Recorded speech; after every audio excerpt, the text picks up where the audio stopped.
kami ni Bongbong, alam na ng buong pamilya ang problema sa kanya.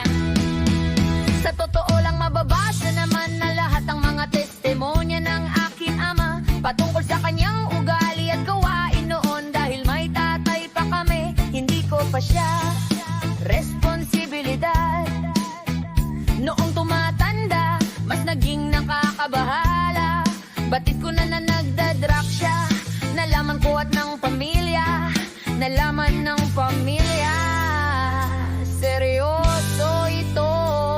Minsan kami ng presidential guard at metro bomba ang naglilinis tuwing nagpa-party po sila.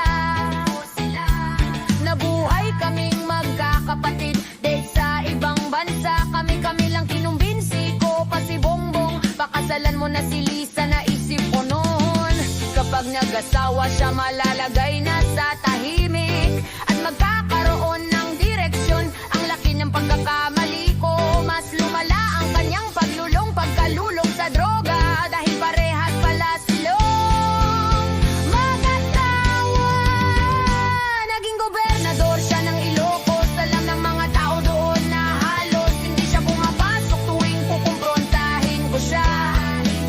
Ay nagsasabi siyang magbabago siya, aalisin na niya ang bisyo, hanggang sa may nagsumbong na naman sa akin. Nasa paggising pa lang sa umaga, kasabay ng almusal, marijuana pala, maghapon sila nagiinuman at gumagamit ng cocaine kasama ng asawa at barkada.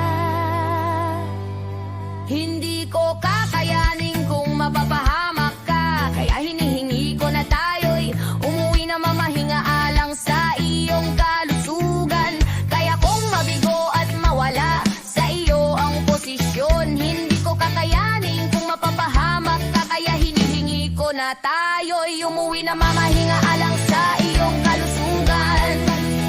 Kaya kung mabigo at mawala sa iyo ang posisyon, pero di ko kakayanin kung mapapahamak ka, kaya hinihingi ko na tayo'y umuwi na ang droga alang sa iyong kalusugan. Kaya kung mabigo at mawala sa iyo